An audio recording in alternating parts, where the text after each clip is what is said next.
اعوذ باللہ من الشیطان الرجیم بسم اللہ الرحمن الرحیم السلام علیکم ورحمۃ اللہ وبرکاتہ۔ لاسٹ ماڈیول میں ہم نے یہ جانا کہ کیسے بنی اسرائیل جو یعقوب علیہ السلام کی نسل تھی، کیسے انہوں نے اللہ تعالیٰ سے جو عہد کیا ہے وہ اس کو توڑا اور اپنی تمام نعمتوں کی ناشکری ناقدری کی، اور کیسے وہ دین کو جو بتاتے تھے وہ اپنی طریقے سے تول مول کے اور بہت زیادہ حق اور باطل کو مکس کر کے سامنے والے کو کنفیوز کرنے کے ارادے سے اس کو بات کو بتاتے تھے، حق بات کو ہمیشہ چھپاتے تھے اور دوسروں کو نصیحت دینے میں تو بہت آگے سے آگے تھے، لیکن جب خود کے عمل پہ بات آئی تو سب سے پہلے انکار کرنے والے وہی لوگ تھے۔ اس کے بعد اللہ تعالیٰ نے فرمایا وَاسْتَعِینُوا بِالصَّبْرِ وَالصَّلَاةِ۔ اب یہاں پر ہم سب کے لیے ہدایت ہے، جتنے لوگ اس کو پڑھ رہے ہیں اس آیت کو۔ یہ آیت اکثر بہت بار قرآن پاک میں ریپیٹ ہوگی کہ اللہ تعالیٰ فرماتا ہے مدد مانگو کس سے؟ صبر سے اور صلات سے۔ اگر آپ کو کوئی بھی مشکلات پیدا ہوتی سب سے پہلے سجدہ کریں اللہ تعالیٰ سے، سب سے پہلے صلات کو کھڑے ہو جائیں، سب سے پہلے نماز کو کھڑے ہو جائیں اور سب سے پہلے سجدے میں جا کر گڑ گڑا کر اللہ تعالیٰ سے اپنی بخشش کی دعا کریں اور اپنی ساری پریشانیوں کو دور کرنے کی دعا مانگیں، اور اللہ تعالیٰ انشاءاللہ تعالیٰ آپ اس کی مدد فرمائے گا۔ اور اگر مدد آپ کے اینٹیسپیٹڈ ٹائم کے اندر نہیں آتی ہے تو اس کے بعد ناشکری ناقدری یا اللہ تعالیٰ پہ ناراضگی ظاہر کرنا یہ بالکل ٹھیک بات نہیں ہے۔ اس وقت صبر سے کام لیں۔ جب کوئی بھی مشکلات ہم آپ کی زندگی میں پیش ہوتی ہے تو ہم سب سے زیادہ جلدی پینک کرنے لگتے ہیں اور ہمیشہ ایک وائی می یہ والی ایک تھاٹ ہمیشہ آتا ہے کہ ہم ہی کیوں، ہمارے ساتھ ہی ساری پریشانیاں ہیں۔ تو ہر انسان یہی سوچتا ہے کہ میرے ساتھ ہی یہ کیوں مسئلہ پیش ہوا، اوروں کے ساتھ ایسا کیوں نہیں ہوا، میرے ساتھ ہی یہ آزمائش کیوں۔ ایسے وقت پر اپنا محاسبہ کریں، کیونکہ ہمیں اپنے ری ایکشن کو میجر کرنا بہت ضروری ہے کہ ہمارا ری ایکشن ایسے موقع پہ کیا ہوتا ہے۔ جب کبھی بھی مشکلات پیدا ہوتی ہے تو ہم سب سے پہلے اللہ تعالیٰ سے کو یاد کرتے ہیں، ہم سر کمپلینز اپنی ساری ظاہر کر دیتے ہیں، لیکن جب وہ ہمیں عطا ہو جاتی ہے تو ہم بالکل شکر ادا کرنا بھول ہی جاتے ہیں۔ تو دونوں موقع پہ صبر کرنا چاہیے، شکر کرنا چاہیے، اور کوئی بھی مشکلات پیدا ہو، صحابہ کرام کے سامنے کوئی جو بھی مشکلات پیدا ہوتی تھیں وہ فوراً نماز کے لیے جاتے تھے، نماز میں ان کو ایک تسلی ملتی تھی، وہ مطمئن ہو جاتے تھے۔ تو عرب کے ایک تدائین تھے، تدائین صحابہ کرام کی نیکسٹ جنریشن ہوتی ہے، ان سے ایک لیول نیچے کی، تو ان کے پیر میں کوئی مسئلہ پیش ہوا اور جب بات سامنے آئی تو یہ فیصلہ ہوا کہ ان کی جو ٹانگ ہے اس کو کاٹنا پڑے گا، اس کو آپریٹ کرنا پڑے گا۔ تو انہوں نے کہا کہ جب میں نماز پڑھ رہا ہوں تب میری ٹانگ کو کاٹ لینا۔ مطلب وہ اتنے ذوق شوق سے نماز کو ادا کرتے تھے، اتنے زیادہ اس میں مگن ہو جاتے تھے کہ ان کو اس کسی بھی چیز کا ادھر ادھر کسی بھی چیز کا احساس ہی نہیں رہتا تھا۔ اللہ تعالیٰ فرماتا ہے نا الذین یظنون انکم ملاقو ربہم وانکم الیہ راجعون۔ تو نماز اسی کی درست ہو سکتی ہے جس کو یہ یقین ہے کہ وہ اس وقت اللہ تعالیٰ سے کے سب سے زیادہ قریب ہے۔ وَإِنَّهَا لَكَبِيرَةٌ إِلَّا عَلَى الْخَاشِعِينَ۔ وہی ذوق شوق سے اپنی نماز کو ادا کرے گا۔ ہم بھی اپنی نمازوں کا جائزہ لیں کہ کیا ہم ذوق شوق سے خشوع کے ساتھ ہم اپنی نماز کو ادا کرتے ہیں؟ کیا ہم نماز میں اتنے زیادہ مگن ہو جاتے ہیں کہ ہمیں ادھر ادھر کا دھیان نہیں رہتا؟ ہمارے ساتھ تو کیا ہوتا ہے، ہمارے تمام چیزیں دنیا جہان کی چیزیں اسی وقت دماغ میں گھوم رہی ہوتی ہیں اور بس ایسا لگتا ہے کہ ایک کام ہے اور اس کو ادا کرنا ہے، یہ بہت بڑا بوجھ لگتا ہے۔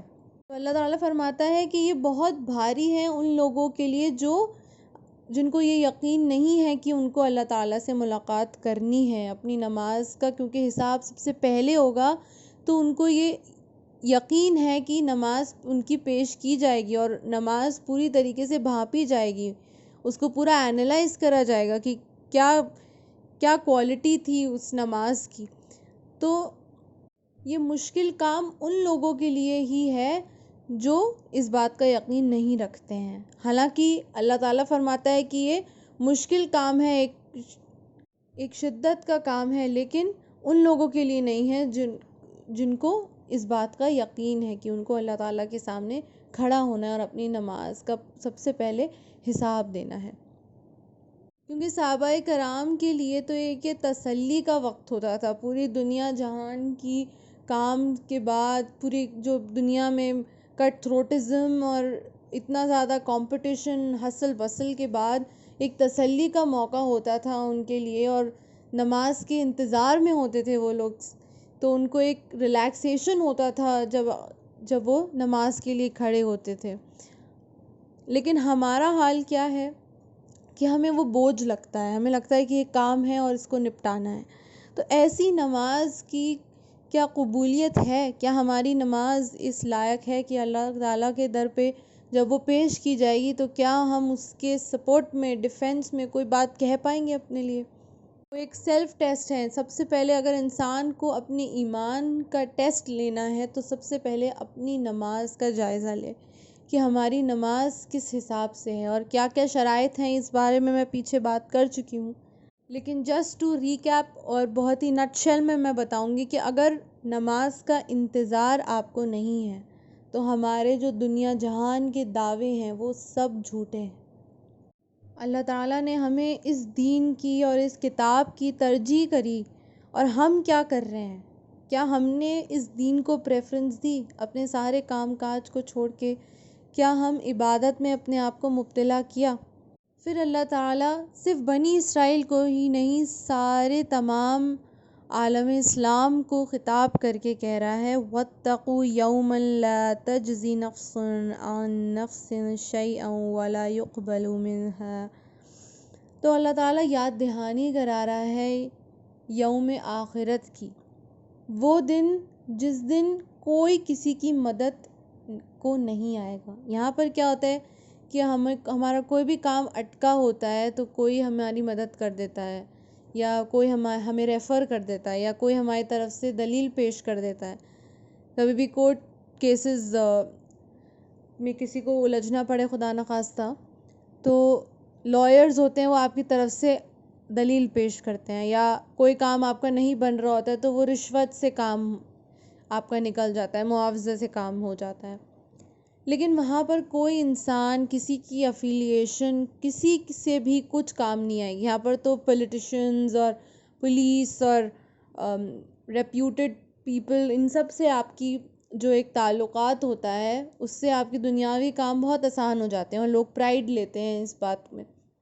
حالانکہ وہی لوگ ہوتے ہیں جو دین کے مددگار ان سب لوگوں کو بیکورڈ سمجھتے ہیں اور ان سے تعلقات قائم کرنے میں اپنی ڈسگریس سمجھتے ہیں. بہرحال قیامت کے دن یہ ساری افیلیشنز، یہ ساری دلیلیں، یہ سارے لوگ جو سارے معاوضے آپ سے لے کے آپ کو پاس کر دیتے ہیں، کلین چٹ دے دیتے ہیں، یہ سب وہاں پر ایکسیپٹیبل نہیں ہے. وہاں پر کوئی نفس کسی نفس کی مدد کو نہیں آئے گی، حتیٰ کہ ماں باپ اپنے کام نہیں آئیں گے، حتیٰ کہ اولاد بھی کام نہیں آئے گی. صرف آپ ہوں گے اور آپ کے اعمال ہوں گے. جب آپ کو قبر میں لٹایا جائے گا تو آپ اور آپ کے اعمال ہوں گے، اسی بیسس پہ ایگزامینیشن ہوگا آپ کا. اور آخرت کے دن بھی آپ کے اعمال ہی ہیں جو آپ کے کام آئیں گے. آپ کس خاندان میں پیدا ہوئے، آپ کی افیلیشنز کیا تھیں، آپ کے پاس آپ کتنی مانیٹری پاور تھی، یہ سب اممیٹیریل ہو جائے گا. صرف آپ کے اعمال، آپ کی نیکیاں کام آئیں گے.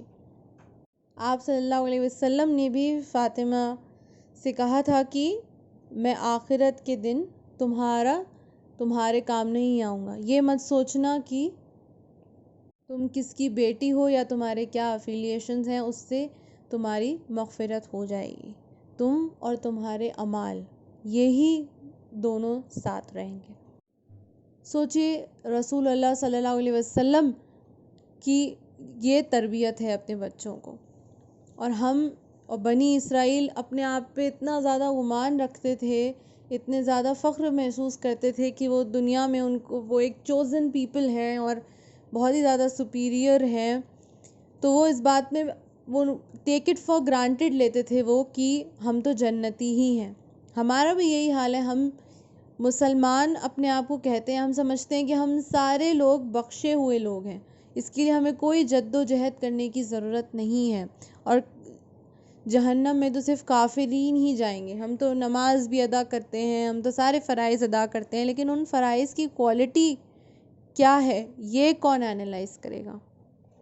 تو اللہ تعالی ہم سب کو درست اعمال والا بننے کی توفیق عطا کرے, اور ہم کو سب کو زیادہ سے زیادہ آخرت کی تیاری میں اپنا وقت گزارنے کی توفیق عطا کرے. ربنا آتنا فی الدنیا حسنۃ وفی الآخرۃ حسنۃ وقنا عذاب النار. السلام علیکم ورحمۃ اللہ وبرکاتہ.